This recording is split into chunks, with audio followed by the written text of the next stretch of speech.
The Galactic Council had ruled the stars for 12,000 years. 17 species, each older than human civilization itself, gathered in the great crystal chamber of Station Primarch. They came here to discuss trade, territory, and the order of the universe. They had done this since before the first humans learned to make fire. These ancient beings had watched Earth from far away. They saw humans discover electricity. They saw humans build rockets. They saw humans finally reach the stars 200 years ago. But the Council decided long ago that humans were too wild, too emotional, and too dangerous to be trusted. Their policy was simple: watch the humans, but never speak to them. Never invite them. Never let them know they were being watched. Then Commander Alara Vance broke every rule they had.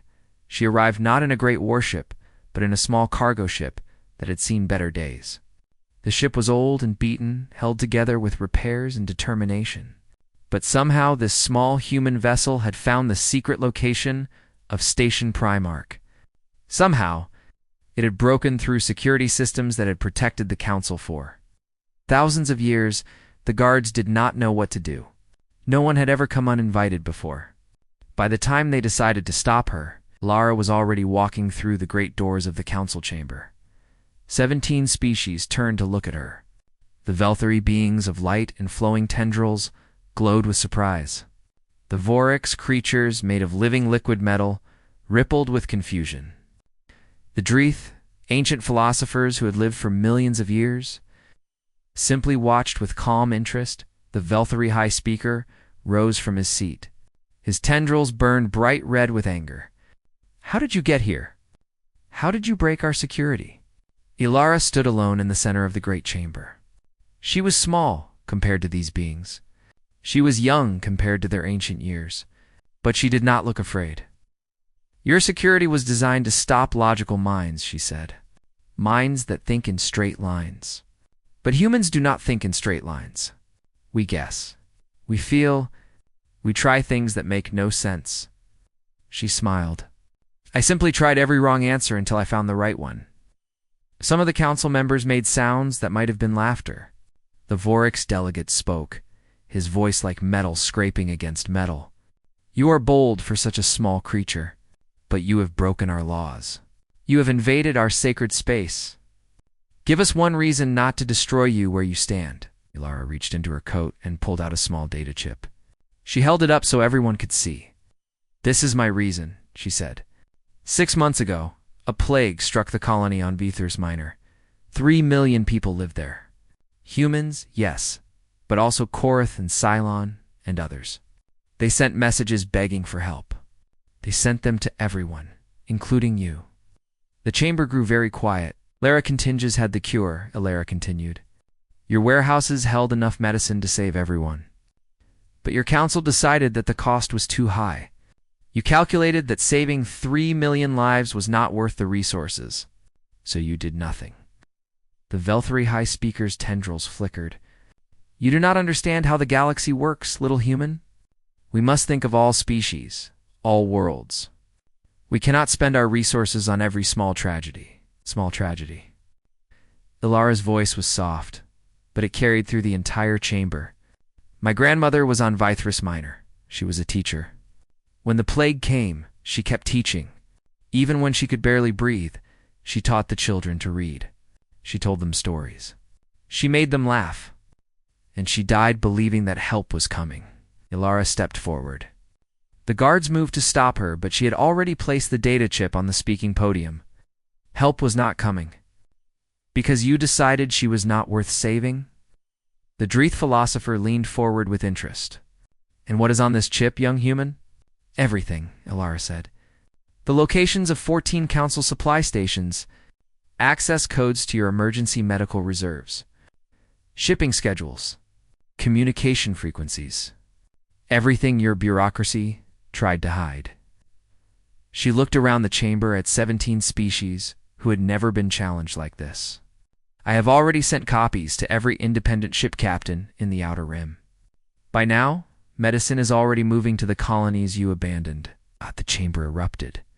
Delegates shouted in languages that hurt human ears to hear.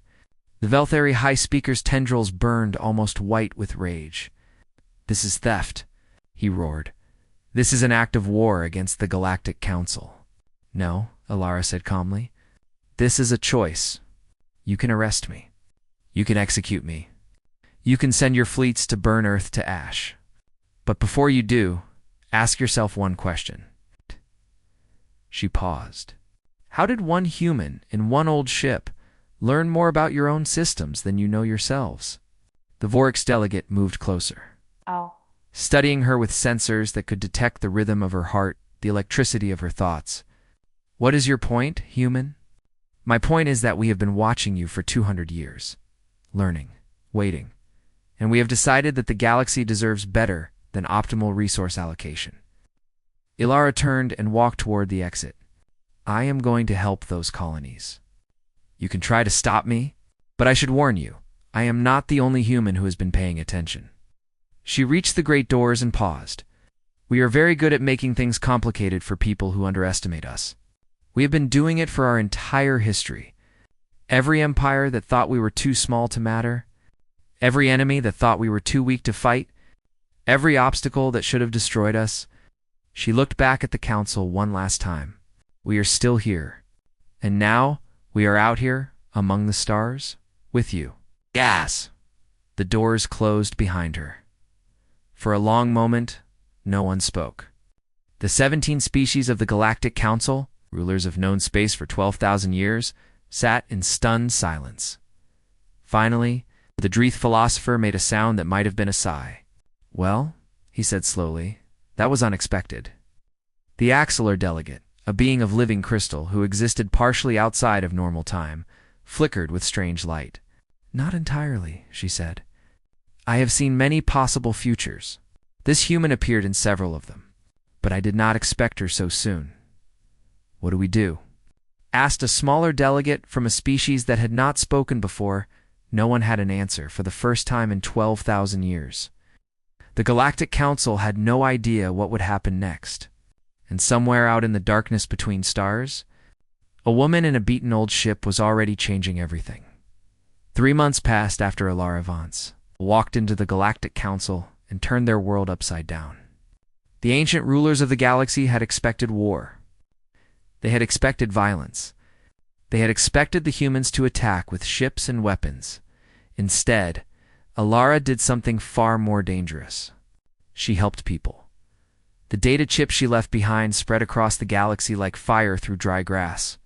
Independent ship captains, both human and alien, began moving council medical supplies to forgotten colonies. The Korath Collective, species of brilliant engineers who had been denied council membership for 3,000 years, started making cheap copies of expensive council medicines. The silent, beautiful water beings who had been trapped on their single ocean world for centuries quietly began settling on water-rich moons that the council had ignored everywhere. The same question spread. If one human could expose this much, what else was the council hiding? The council called an emergency meeting. The Velthari demanded that their fleets destroy Earth immediately. But the Vorix delegate pointed out a problem. Overnight, a network of powerful weapon platforms had appeared around the human homeworld. No one knew where they came from. No one knew how to destroy them. The humans had been preparing for this moment for a very long time. The Dreeth. Philosophers simply said that perhaps the council had grown too comfortable. Perhaps they had forgotten what it meant to face a new challenge. But it was the Axelar delegate who asked the question that haunted everyone. The Axelar were archivists who could see through time itself. They had been studying human history, and what they found worried them deeply. This species has a pattern, the Axelar said, her crystal body flickering with concern. When humans face an obstacle, they do not just overcome it. They become it. They were prey animals, so they became the greatest predators on their world. They were trapped on one planet, so they built ships to escape. They were ignored by us, so they learned everything about us. Ash. Her voice echoed across dimensions. We have made ourselves their obstacle. What will they become now? While the council argued, Alara built something new. She had established a base on a station in the Drift, a lawless region of space between council territories. Her crew had grown from 3 people to 300, Humans worked alongside Korath engineers and silent navigators. Species that had been enemies for centuries now shared meals and fixed ships together. They called themselves the Open Hand. Their mission was simple: find places where the Council's rigid rules caused suffering and fix them. They did not ask permission. They did not wait for approval. They simply helped. Alara was reviewing supply lists when her second-in-command interrupted her. 16 Echo was a Korath, a being whose mind was connected to millions of others in the collective. His voice buzzed with the thoughts of his people. "Commander, someone is here to see you." The visitor was Ambassador Thessaly, the youngest member of the Velthari delegation. She was the only council representative who had not demanded Alara's death. Her tendrils glowed soft blue, a sign of curiosity rather than anger. "I want to understand," Thessaly said. "Your species is so young. You have no great fleets, no ancient alliances, no powerful weapons. Yet you walked into the heart of galactic power and challenged beings who have ruled for thousands of years. Why would you do this?" Alara put down her datapad and really looked at the alien ambassador. Thessaly was young for her kind, only a few hundred years old. There was something in her eyes that reminded Alara of herself. "Do you know what humans did before we had starships?" Alara asked. "Before we even had cities or writing or metal tools." Thessaly's tendrils rippled in a gesture of negation. "We told stories," Alara said. "We sat around fires in the darkness and told each other stories. Stories about heroes who faced impossible enemies. Stories about ordinary people who refused to give up. Stories about the world being unfair and cruel, and about people who made it better anyway." She smiled. "We have been training for this for 100,000 years. Every story, every legend, every tale of someone standing up against power. We just did not know we were training. We thought we were just trying to stay warm in the dark." Thessaly was quiet for a long moment. When she spoke again, her voice was softer. "There are others on the council who think as I do. We believe the old ways have failed. We believe change is possible. But we are few, and the ancient powers do not want to change. And help us give them a reason to change." Thessaly's tendrils brightened with surprise. "How?" Alara handed her a small datapad. "I need to find something. A place called the Silence. I need to know what is there, and why the Council forbids anyone from going near it." The ambassador's light flickered with shock, then dimmed to almost nothing. "Fear. Real fear. The Silence is forbidden. Even council members cannot go there. Even speaking about it is dangerous. The punishment is death." "I know," Alara said. "That is why I need to go." "But why? What could possibly be worth that risk?" Alara looked out the viewport at the stars. Somewhere out there, billions of people lived and died under rules made by beings who saw them as numbers on a chart. Resources to be allocated. Problems to be managed. "Because the Council is afraid of something," she said. "They have ruled for 12,000 years, and in all that time, they have never let anyone near the Silence. Whatever is there, it is the key to everything. The key to why they act the way they do. The key to changing them, or the key to destroying us all," Thessaly said quietly. "Maybe." Alara turned back to face the ambassador. "But I would rather know the truth and face it than live in comfortable ignorance. That is what makes us human, I think. We cannot leave a mystery alone. We have to know, even when knowing might hurt us." Thessaly stood in silence for a long time. Her tendrils shifted through colors that Alara could not read. Finally, they settled on a deep, determined purple. "I will help you," the ambassador said. "But understand this. If you are wrong, if whatever is in the Silence destroys us, I will spend my final moments regretting this choice. And if I am right," a flicker of something that might have been hope crossed Thessaly's features, "then perhaps I will spend my final years watching the galaxy become something better." Alara extended her hand. After a moment of confusion, Thessaly wrapped a tendril around it. Different species, different bodies, different histories. But in that moment, they understood each other perfectly.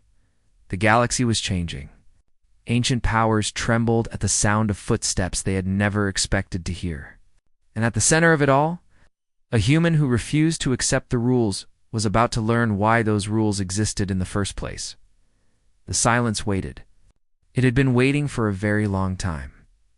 The silence was not a place. It was an absence. A hole in the universe. The region stretched 40 light-years across. No signals traveled through it. No ships that entered ever came back. For 8,000 years, the Council had sent probes into the silence. Not one had ever sent a message home. The unwritten law was known to every species in the galaxy. The silence must never be disturbed. Ilara Vance disturbed it anyway. The Defiant Hope was an old Korath cruiser that had been rebuilt with human stubbornness and silent navigation skills. It was not pretty. It was not elegant. But it was tough, and it was crewed by 40 beings who believed in what they were doing. They crossed the boundary into the silence on a cold morning by ship time. Everyone held their breath as the stars outside the windows seemed to grow dim. The light itself felt tired here, as if even photons were exhausted by the weight of this place. "All systems are working," 16 Echo reported, but his voice crackled with static that had not been there before. "I am detecting something ahead. Something large." "How large?" Ilara asked. "I cannot say. My sensors tell me it is smaller than an atom and larger than a star at the same time. This should not be possible." Thessaly stood beside Ilara, her tendrils pale with fear. "The ancient records mention this," she whispered. "The builders. The ones who existed before all other species. They left something here. Something they wanted everyone to forget." "Why would they want it forgotten?" Thessaly's light flickered. "Because they were afraid of it. And the builders were afraid of nothing else in the entire universe." 3 hours later, they found it. The structure hung in empty space, a shape that hurt to look at. Its surfaces folded into directions the eye could not follow. Looking at it too long made Ilara's head ache and her stomach turn. It was ancient beyond understanding. It had been here since before the first council meeting, perhaps since before the first life in the galaxy, and it was waiting. The moment they approached, a voice filled the ship. It did not come through speakers. It simply appeared inside their minds. As clear as their own thoughts, "You are not the ones we expected." Ilara stepped forward. Her heart pounded so hard she could hear it in her ears. Her hands shook, but she kept her voice steady. "No, we are not the ones you ignored for 12,000 years. We are the ones who came looking for answers." Pause that seemed to stretch for centuries. "The Council knows the answers. They choose ignorance. Then tell me." Ilara took another step forward. "Why does the Council really exist? What are they protecting the galaxy from?" "Themselves." The structure began to open. Not physically, not in any way that made sense to human eyes. It opened like a flower, like a book, like a door, into everything that had been hidden for 8,000 years. And suddenly, Ilara understood. The builders had not disappeared. They had evolved beyond physical bodies, becoming something that existed outside of normal space and time. But before they left, they had looked into the future. What they saw terrified them. War. Endless war. Species against species. Worlds burning. Civilizations destroying each other in cycles of violence and revenge that would never end. The galaxy tearing itself apart until nothing remained but ash and silence. So the builders created the Council. They chose the 17 oldest species and gave them power. But the Council was not meant to govern well. It was meant to prevent disaster. The rigid rules, the obsessive resource management, the careful suppression of new ideas and new technologies. All of it was designed to keep the galaxy frozen in place. Safe, static, unable to grow, but also unable to die. It was a prison, a gentle prison with comfortable walls, but a prison all the same. There was another path, the voice continued. We saw it in the possibilities. A species that came late, that developed quickly, that thought in ways other species did not. Images flooded Elarae's mind. Earth, humans, a species that should have been nothing. Weak bodies, short lives, no natural weapons. But something in their minds was different. They did not accept limits. They asked questions that should not be asked. They refused to believe that problems could not be solved. You were always meant to come here, not because you are stronger or smarter, because you are stubborn enough to ask questions that everyone else fears. Ilara felt tears running down her face. She did not know when she had started crying. What happens now? Now you choose. The voice grew softer. Almost gentle, the council can continue, as it is. The galaxy will survive, diminished, stagnant, but alive. Or you can show them another way, a harder way, a way that might fail. And if it fails, the wars will come and everything burns. The structure fell silent. The defiant hope drifted in the darkness. And 40 souls tried to understand what they had just learned. It was Thessaly who spoke first. Her voice trembled. If the council learns what we found here, they will panic. They will try to stop us. They might destroy us. I know. It's the open hand. Everything we built, everything we hoped for it, could all end. I know, Ilara said again. She turned to face her crew. Humans Koroth, Cylon, a dozen other species who had risked everything to be here. I cannot make this choice for the galaxy, she said, but I can make it for myself. I am going back to the council. I am going to tell them everything. The truth about the builders. The truth about why they were created. The truth about what the galaxy could become. They will kill you, 16 Echo said. His voice carried the fear of millions of Koroth minds. Ilara smiled. It was a tired smile, but there was no doubt in it. Maybe, but they will have to look me in the eye while they do it, and I do not think they can. I think that somewhere, deep inside, they are tired of being afraid. They are tired of holding the galaxy in chains. They are waiting for someone to give them permission to change. She moved to the pilot's chair. We are going to give them that permission, or we are going to die trying. Either way, the galaxy will never be the same. The defiant hope turned toward Council's space. Behind them, the ancient structure watched in silence, as it had for 8,000 years. But something was different now. Something in the mathematics of possibility had shifted. The builders, in whatever form they existed, felt it too. Hope. Real hope. For the first time in a very long time, the next move belonged to the galaxy. The grand chamber of Station Primarch had never been so full of people. Every delegate from every council species was there. But that was not unusual. What was unusual was everyone else. Observers had come from 100 worlds that were not part of the council. They had demanded entry after Ilara Vance sent her message across every communication channel in the galaxy. She had hidden nothing. She had told everyone everything. The silence, the builders. The truth about why the council existed. Now, Galaxy waited to see what would happen. Ilara stood at the speaking podium where she had stood months before. She looked the same, a small human woman in a simple uniform. But something had changed in her eyes. She had seen things that no one in this room had seen. She carried knowledge that could save the galaxy or destroy it. The Velthari High Speaker rose from his seat. His tendrils burned with anger, but also with something else. Fear. Real fear that he could not hide. You have committed crimes beyond counting, he said. You have stolen our secrets. You have invaded the silence. You have spread lies about the founding of this council. The punishment for each of these crimes is death.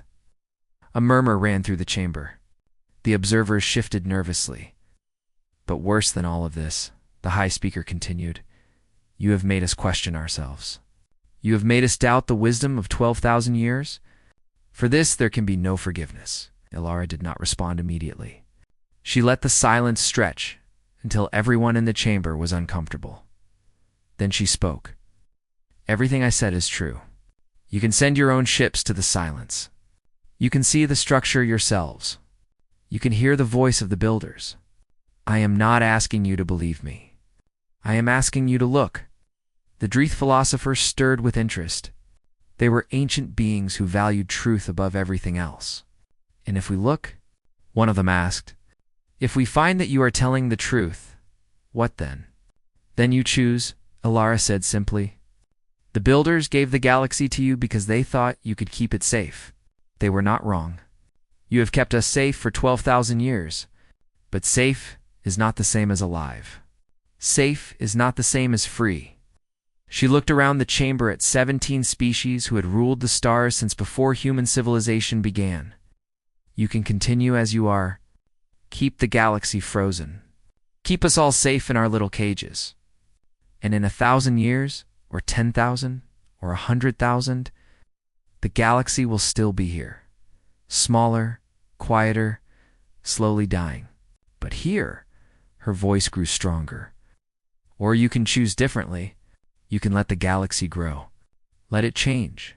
Let it make mistakes and learn from them. Yes, there will be conflict. Yes, there will be pain. But there will also be wonder, discovery, the chance to become something more than we are. The Vorax delegate rose. His liquid metal body shifted through shapes that Alara had never seen before. He was thinking deeply, processing her words through millions of years of memory. For 12,000 years, the Vorax said, we have governed through control, through fear of what might happen if we did not. And in all that time, we have never asked ourselves a simple question. He paused. Are we governing well, or are we simply governing? The chamber went silent. This was unprecedented. A council member questioning the council itself. The human stands accused of many crimes, the Vorax continued. All of them are true. All of them are punishable by death. But she has also done something that no one has done in thousands of years. She has forced us to think. The Velthari High Speaker's tendrils flickered with shock. You would let emotion overrule law? I would let progress overrule stagnation. The Vorax turned to face the full council. I call for a vote. Not on the human's fate. That is a small matter. I call for a vote on the future of the galaxy. Do we continue as we are? Or do we embrace change? Chaos erupted. Delegates shouted in languages that hurt to hear. The Korath observers began calculating probabilities. The Cylon wept their bodies, processed emotion through water. And the room's systems struggled to handle the moisture. Through it all, Alara stood silent at the podium. She had done everything she could. Now the choice belonged to others. Thessaly restored order. Her voice cut through the noise like a blade. The vote is called. By ancient law, each species has one voice. The question is simple. Do we choose fear, or do we choose hope? One by one, the species voted. The Dreeth voted for change. They had seen too many civilizations grow stagnant and die. The Korath voted for change. Their collective minds had calculated that frozen systems always eventually collapsed. The Cylon voted for change. They had been trapped too long and dreamed of swimming in oceans on 1,000 worlds, but the old powers held firm. The Velthari voted to continue. So did the Surik, the Vroth, for other ancient species who remembered the wars that had come before the council. The vote was tied. 8 for change. 8 for continuity. Everyone looked at the final delegate, the Axelar, who existed outside time and could see all possible futures with equal clarity, the crystal being pulsed with light. When she spoke, her voice resonated across dimensions that normal ears could not hear. We have seen what grows from this moment. Both paths lead to suffering. This is the nature of existence. But one path leads to suffering with meaning, to struggle that matters, to a galaxy that chooses its own fate instead of having it chosen for them. Axelar's light brightened until it was almost painful. To look at, we vote for change. The chamber fell absolutely silent. The Velthari High Speaker stood frozen for a long moment.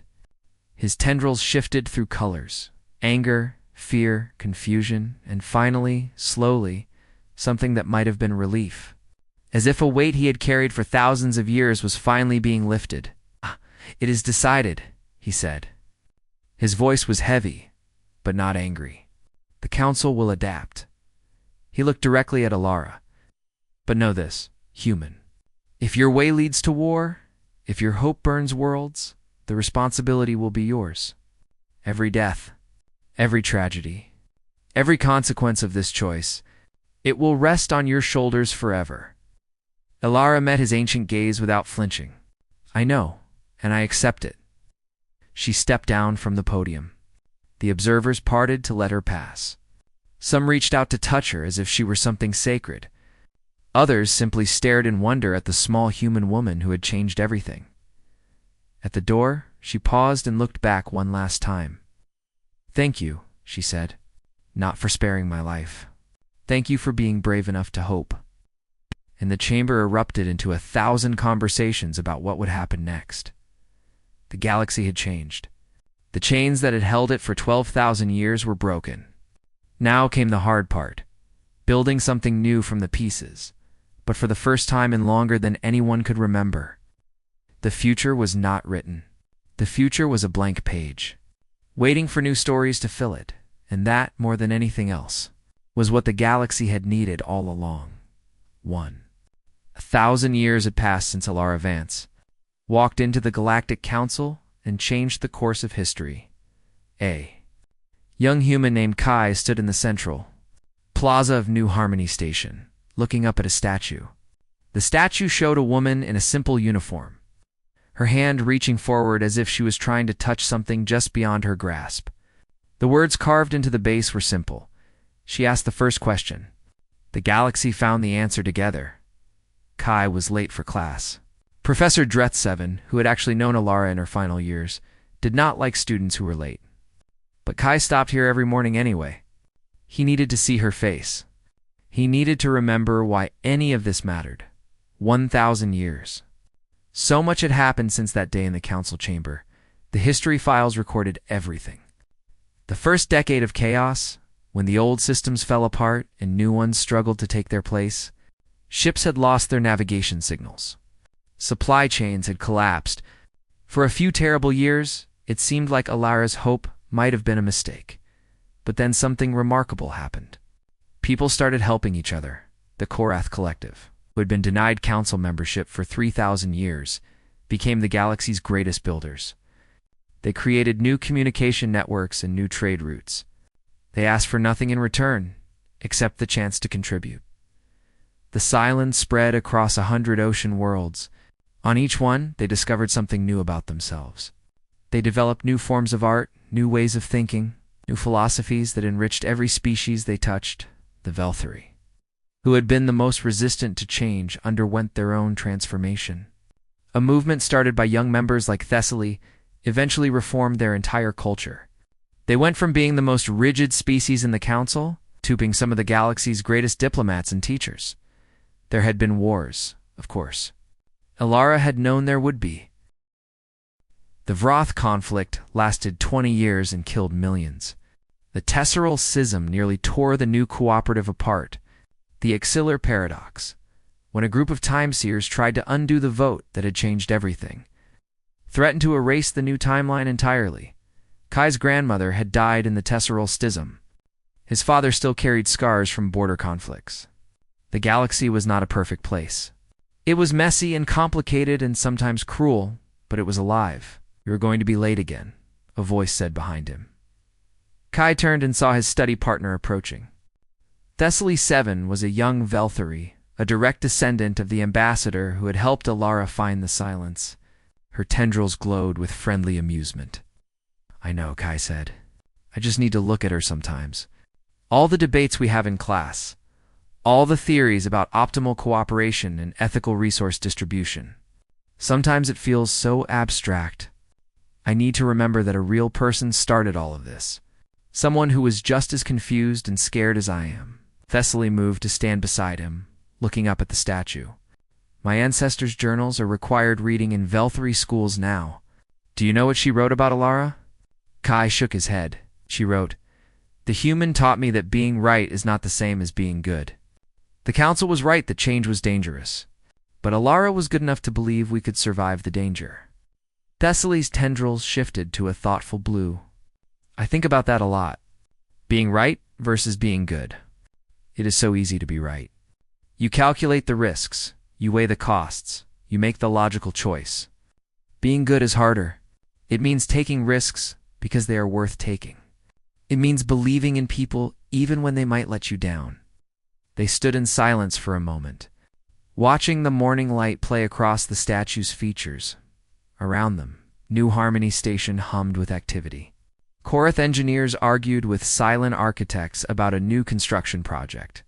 A Dreth philosopher debated a human teenager about the nature of consciousness. A Vorix trader shared a meal with a member of a species that had not even been discovered when.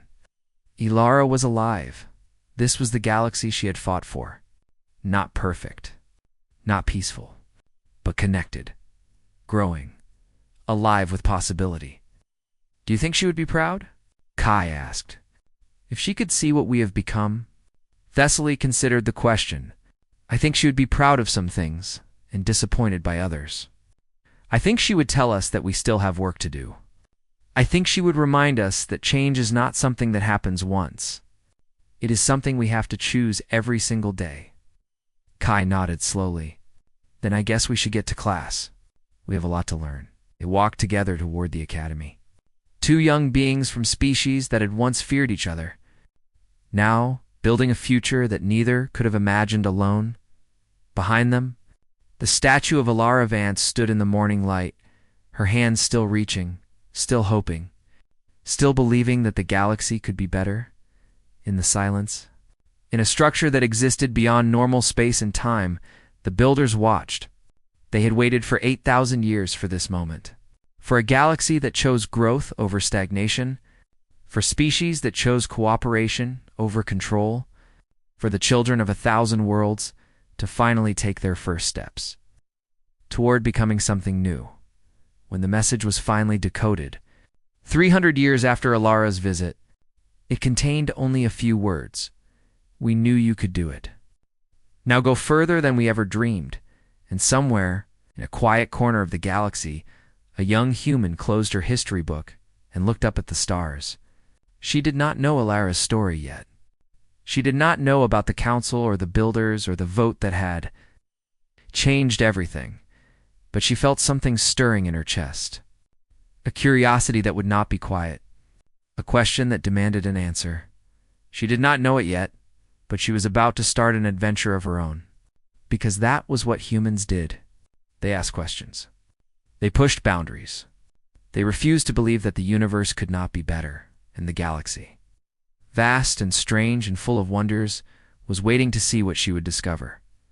The story of Ilara Vance was over.